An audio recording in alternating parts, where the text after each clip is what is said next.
From the Jersey Devil to Slender Man, there are tons of weird cryptids out there. These creatures have inspired monsters in the D&D Monster Manual since the game's humble beginnings, but there is one among them who has never really gotten a fair chance to shine. The Mothman is a bona fide piece of American folklore dating back to the 60s, and there is just something about that dark silhouette which so many, myself included, find alluring and fascinating. I kinda can't believe we don't already have a wildly popular Mothman-inspired creature in D&D, but that's about to change. The creature we're talking about today doesn't have its origin in an old D&D book, or any book at all for that matter. That's because today's monster was made right here at home in the Dungeon Dad Discord server. Every month, our fantastic team of mods runs the monthly Dungeon Dad's Discord Creature Creation Contest, or DDDCCC if you're hip with the lingo, and it's always fun watching the community flex their homebrew muscles,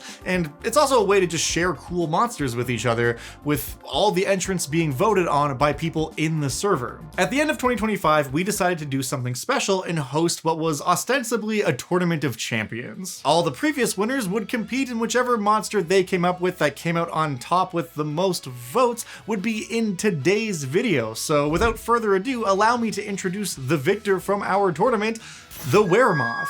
This monster was submitted by Skeep, and after the contest was over, we had a chat to really nail down what the creature's design should be, their ecology, world lore, all that good stuff, and I am genuinely stoked with how it all came together. There are some really creative ideas at play here, and I can't wait to share them all with you, so let's get into it. With a name like Weremoth, you're probably already making a few assumptions, some of which are definitely correct, some of which maybe less so. As their name suggests, weremoths are lycanthropes akin to a werewolf, or a rat, or whatever other creature you can think of. When infected with the curse of weremoth lycanthropy, the first stage of the curse sees the creature transformed into a weremoth caterpillar. These guys can, of course, shapeshift between the form of a caterpillar, the size of a pony, and their original form of whatever humanoid creature they were before being infected, and of course, the form of a caterpillar humanoid hybrid, which is simultaneously disgusting and adorable. This stage of their lycanthropy is probably the closest thing we see to a typical were creature, though with one massive difference. Eventually, influenced by urges this creature can barely comprehend,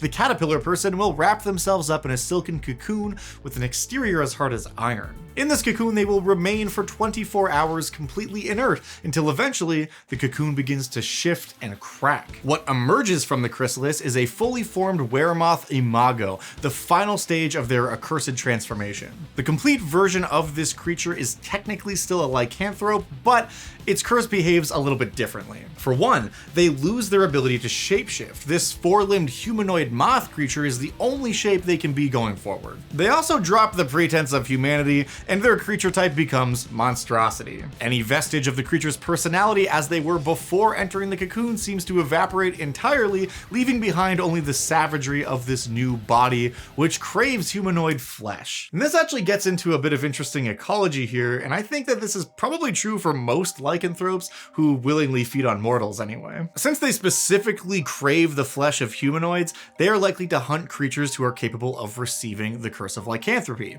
Humanoids. Most of their victims probably gonna die. However, anyone who manages to survive the ordeal, either through cunning or brute force, are the creatures who will actually live on to potentially carry the curse of the lycanthrope who managed to bite them. So, only the strongest of their targets actually survive, implying that the next generation of lycanthropes will be even stronger than those who infected them. We love to see a little biology in our D&D game. Anyways, we've got a lot more to cover in terms of how you might use these creatures in a game, but before we get into that, let's talk about their stat block. Or should I say stat blocks, since there are two of them. The Weremoth Caterpillar is a CR2 creature, and they're pretty simple. They have a bite and a sickle attack, which is kind of fun, and of course they have a silk strand attack that can wrap up their enemies in strands of silk. They can also cocoon themselves as a bonus action, which acts as a protective barrier and might buy them some time in a survival scenario. But most importantly, this is the ability that facilitates their transition into Weremothhood. They can kind of do this whenever, but they are forced into the cocoon when they first drop to 0 hit points. Due to their iron defense trait, when they hit 0 HP, they use their cocooning ability, but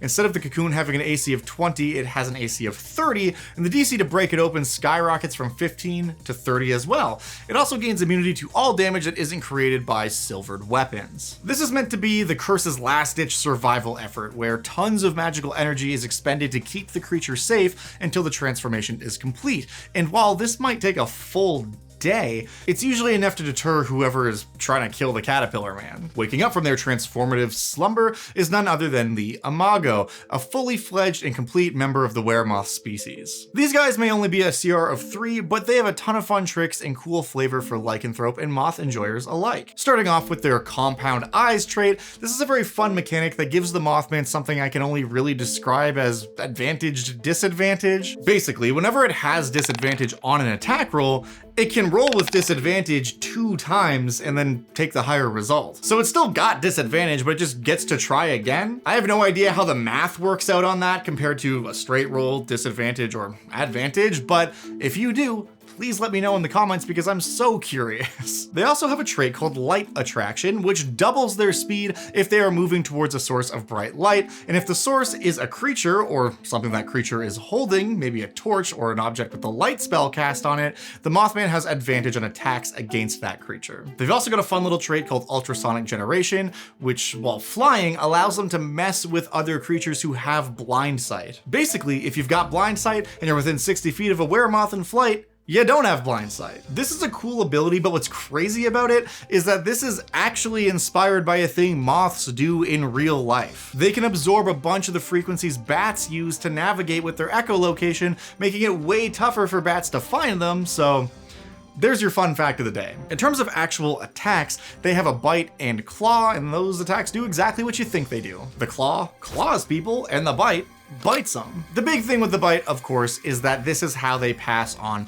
the curse of lycanthropy to any humanoid creature they chomp. The claws have kind of a fun narrative mechanic as well, where when the weremoth uses its multi-attack, it makes 1d4 claw attacks. Individually, they don't do a ton of damage, but because if it is in melee with a creature and swiping at them, you've got all these arms grasping at the target in a frenzy, which means some of those attacks aren't going to be a meaningful swipe. Most of them might just slide off clothing and armor, which I think is pretty cool. They also have an ability called Death Glare, which causes a bit of psychic damage and has a chance to frighten the target, as well as a recharge attack that scatters poisonous scales from their wings about the place like dust, which can blind and cause some poison damage to their enemies. Altogether, this is a CR3 monster, which means it can be a great threat for a party just starting out, or a group of threats for a more powerful group of adventurers. But that kind of touches on what I love most about this creature, and that's the fact that it feels like a weird cryptid. All of its abilities and the amount of damage it can deal are well within what a CR3 creature should be capable of for balance reasons, but it all just feels so dynamic and visceral. This is a great first big adversary for a group of level 1 characters who might start out in a small village where people have been going missing. So they do the classic hero thing, venture off into the dark forest and try to get a clue as to what the hell is going on, maybe even encountering some common forest threats along the way, and eventually they'll follow the trail to the remains of a chrysalis large enough to house an adult man. As they continue to follow the trail, they'll come across one of the creature's victims, a weremoth caterpillar who is fighting to resist the urge to cocoon themselves and eventually working up to confront and hopefully defeat the Mothman. That could be a great little 1 to 3 adventure to kick off an adventuring career. And the higher level your group is, the more weremoths you can throw at them. For a tier 2 party, they might come across an entire village of caterpillars who are just living peacefully, knowing that one day each of them will eventually transform into this horrible creature and abscond into the forest to live amongst their abhorrent brethren. That is a location ripe for weird rituals, strange cultural practices, and honestly, gives me sort of an eldritch horror vibe without going down the path of tentacle beasts from the ocean's depths. Something else Skeep had mentioned to me when we were talking about the origin of these creatures was the idea that this may have started as a strain of lycanthropy specific to 3-creen, which is an idea I love. That would explain the insectile nature of the curse and matches up nicely with the design of the monster having 4 arms. The idea that the weremoth is a cryptid with origins in 3-creen stories and cultures because it originated with them is really cool. If you wanted to really lean into that, you could even make a more powerful version of this creature that has psionic abilities like some of the 3 Kreen do, and has sort of positioned itself as a Weremoth alpha, just kind of in charge of a big group of them. I would literally just take the 3 Kreen Scion stat block from the 2024 Monster Manual, give it the traits and abilities of the Weremoth, and call it a day. That's an awesome villain for a more advanced party, and could even be the second step of a more simple Mothman encounter. Going back to our group of now level 3 characters who just felled the Weremoth, terrorizing their forest, maybe they see the Weremoth caterpillar they met transform into this chrysalis, and as they attempt to do something, more of these creatures emerge from the woods and drag the cocoon off into the darkness. There being who knows how many of these things out there is a great story hook, and that ending with a showdown against the Weremoth version of a Loup-Garou, who seems to be the originator of the curse, is sick. But however you choose to use this monster, you can find everything you need to run it successfully, linked in the description down below in the form of a Google document. And over on the Dungeon Dad Patreon page, you can of course find the high-res PDF stat block of the monster, which contains all the same game information, but is presented in a fancy format as my way of saying thank you so much to all the people who support me over there and allow me to make this show. And since this one is a community creation, I'm just gonna leave the Patreon link open for anyone to download it until the end of February, because that just feels like the thing to do. Also, I of course want to give a massive shout out to Skeep for coming up with such a cool monster. I will link to the original submission in the description down below as well, so you guys can check that out if you want. There were just so many awesome submissions for this contest. It was really cool to see all of this come together. So thank you to everyone who participated, and to everyone who participates in all of the monthly contests over on the Discord at large. They're a ton of fun, and I know the stuff you guys make inspires DMs to throw all kinds of new horrendous creatures at their players, which at the end of the day is what it's all about. Thank you so much for watching. I truly appreciate it. And as always, if there's a monster from an older version of Dungeons and Dragons you would like to see show up in a future episode of Monster of the Week, let me know in the comments or in the Dungeon Dad Discord creature suggestions chat.